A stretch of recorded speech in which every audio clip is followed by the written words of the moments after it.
here, I'm trying to desperately think of relationships between what they were reading and what I'm going to read. I kind of feel whenever I'm introduced as innovative, that I should walk on innovatively somehow. I'm just crawling on or rolling or something. I'm afraid it's a lot more prosaic, literary prose and traditional. I'm going to be reading 2 short stories. And what links them to the theme of loving is, and hopefully links with the 2, indeed all of the speakers, a lot of the themes of translation seem to come up, and communication and contact, specifically in the 2 readings that you just heard. In Othello, I'm going to get this wrong for those Shakespeare scholars in the audience, but Iago says in Act 1, Scene 1, I would wear my heart on my sleeve for doors to peck at and jackdaws. This idea of birds pecking away at a heart that's exposed on the sleeve. We've all heard the phrase, wear our hearts on our sleeve, this idea of love being in communication, something vulnerable. And I've never thought about it as birds, kind of birds that feed on carrion, preying on that, coming to the orbit, sitting down and pecking away at it. I've never thought about it in those terms. Far less poetically, in terms of 1978, that's when a certain reed warbler in Britain was first described. And it's also when Grease, the film, came out, that great testament to the true love. Remember the T-birds feature in there, so birds. For me, a lot of my research is about dictionaries and false entries in dictionaries. So it'd be very easy for any blogger to write a dictionary, very easy to do it this evening, and for me to write one just by copying yours, because words are words are words. It's very easy for me to just see the word you've included in the definition and put it into my dictionary. However, if you put a fake word into your dictionary and it ended up in mine, you'd be able to say very easily, you just copied mine and pirated mine. So in most of your dictionaries and encyclopedias, there are these false entries, these little skits or often very poetic, charged little tableaux, just completely made up for these copyright traps. Excuse me, and there was one in 1943, and I'll read it aloud, because it is so bizarre and so charming that it's completely made up. It's one of these false words that actually appeared in a printed dictionary. You can tell it's kind of made up by the word, which is Jungftak, which is Jungftak. So really it looks quite strange as an English word in an English dictionary. It's a noun. A Persian bird, the male of which has only one wing on the right side, and the female only one wing on the left side. Instead of the missing wings, the male has a hook of bone, and the female an eyelet of bone. And it was by uniting hook and eye that they were enabled to fly. Each, when alone, had to remain on the ground. So this extraordinary image, both of a pair of birds that could only survive and fly by uniting together, seemed like this beautifully charged image of love or of camaraderie and unity there. But also, at the same time, this terrible image of, that's a very heteronormative kind of coupling, of a gay bird just sitting on the floor with his kind of hook there and eyelid being like, what do we do? Just scavenge around. And this was a lot of the connections between birds and love and being able to communicate or miscommunicate or kind of missed opportunities, if you will, fed into thinking about why do we think about birds in terms of love? Why do we say birds of a feather? Why do we say love birds? Why lovey-dovey? Why at traditional Western marriages are doves part of the iconography or released during ceremonies? So that's why birds often come up as visuals. This long ramble that begins with my first short, and I promise they are short, story, which is called Bees. I was awake for 3 reasons. 1, you live near a tube stop and it was firing up for the first journey of the day. 2, there's a bird in the tree outside your window and it was shouting at your house. I don't know what kind of bird it was or the type of tree. Thirdly, you had trapped a bee within a glass last night and forgotten to let it out. The intention was clearly there, to transport it downstairs or tip it out of the window, and you had slid a postcard of Vienna or St. Petersburg or that kind of place beneath the tumbler in readiness. It was not actually a tumbler at all, but a washed-out jar of Nutella, and the bee was drunk on a whole night's worth of staring at the sights of Vienna or St. Petersburg, and the city's ghosts of hazelnuts and sugar dinking its head against a transparent wall on your bedside table. And trapped beneath your arm, I blinked at the bee. And bees can see in UV light, so we must have looked like a ridiculous disco last night. It headbanged in answer to this thought, eyes all honeycombed and asterisk star kaleidoscopic, while outside, the bird shouted a little louder. And I'm sure there is an identification app that allows you to run through an index of birds toccators and scherzos and bugle blurs. And as you thumb down the list, little facts about birds might run in a scrolling marquee along the bottom of your screen. The bones of a pigeon weigh less than its feathers, that kind of thing. Starlings only exist in America because a man wanted to introduce all the birds mentioned in Shakespeare's plays to the continent. The organ in a bird's throat that allows it to sing is called a syrinx.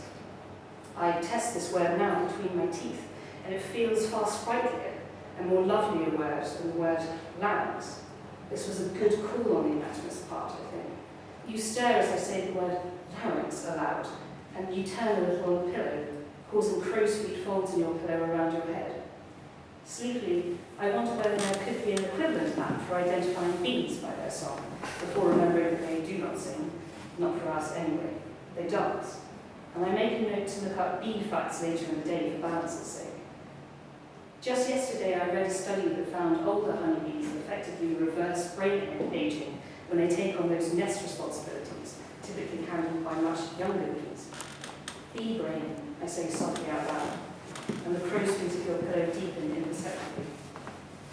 And I always thought that birdsong was supposed to be lovely, but here was this blackbird slash thrush slash starling slash finch going full alarm crazy, and I can't believe you stared at larynx and bee brain but can sleep right through this, right outside your window. And maybe the unseen bird had carved bird for bee forever with its beak on the tree trunk outside in a big old notch art. Or maybe it was shouting the passerine equivalent of, "Oi, mate, are you looking at my bee?" And the bee is performing a mournful ballone and brise on Venetian or Peterburgian balcony while I am tangled up here, caught in the euphemisms and innuendos of the shadows of a pillow, only half awake and thinking that I should leave. The bird and the bee could set up, I think, a lovely B&B and serve their guests toast with honey and eggs. Now who am I to keep them apart, I thought.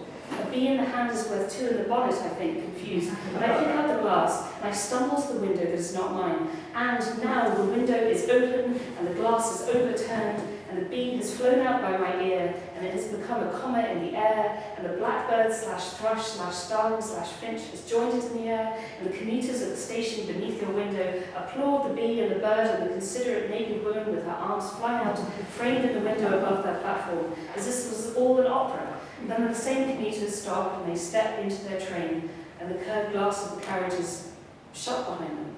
And all of this is a half-asleep thought of a euphemism, of a metaphor, of a ghost of the word for the sight of you opening an eye and saying good morning, and that the thought of you as a bird or as a bee might always be worth waking to. So that's the story of the beginning of the relationship, and then considering love as a continuous process, as something to be built upon and often worked through in the best kind of way. This is a very short story called Collect. So it's kind of about birds and about counting, how we bring the two together. And I live on the top floor of a block of flats.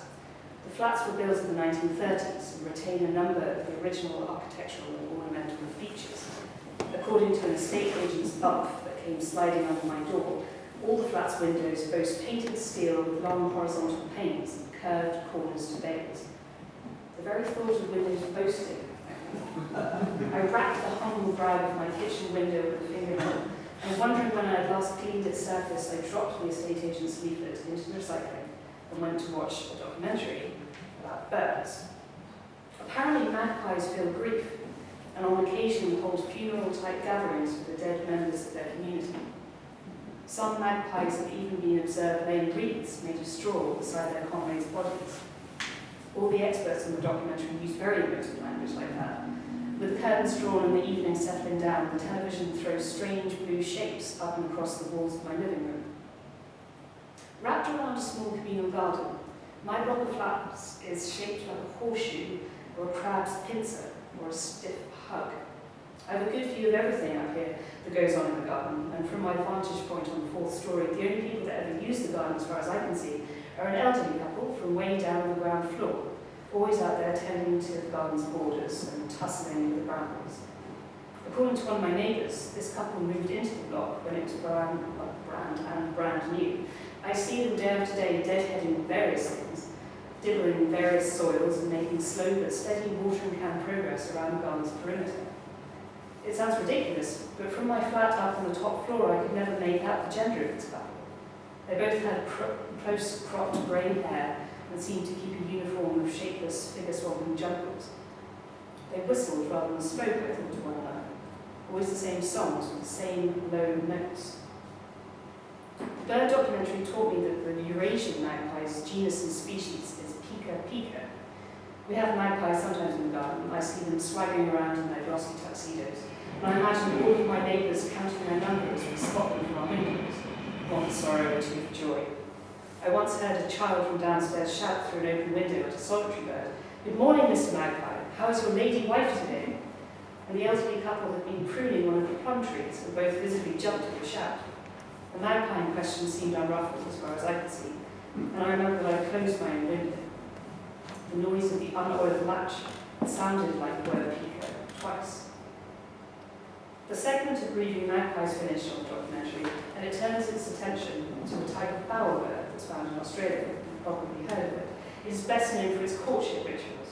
The male bird combs his surroundings for any bright blue flowers, blue scraps or blue fabric that catches its eye, and then it presents these scraps together in an arrangement in order to impress potential mates. The result is a kind of Eve Klein curated explosion in the undergrowth, and a nervously pleased male bird hops about, tugging blue artifacts and blue trinkets to lie at certain angles to show it best effect.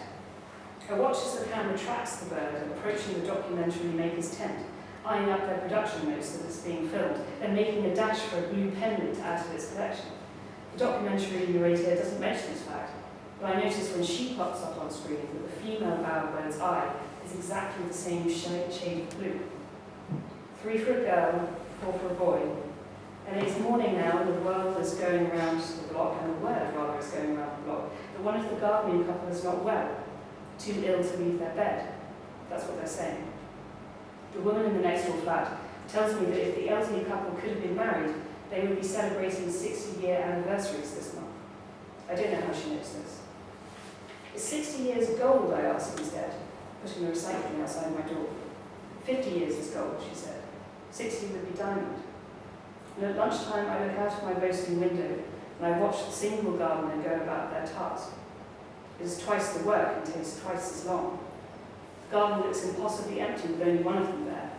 And for the first time since I've lived here, I realise that today there is no whistling. And as I watch the unpaired gardener approach their plum tree, I see them reach out, and they touch the tree's outermost leaves with very gentle hands. Thank you.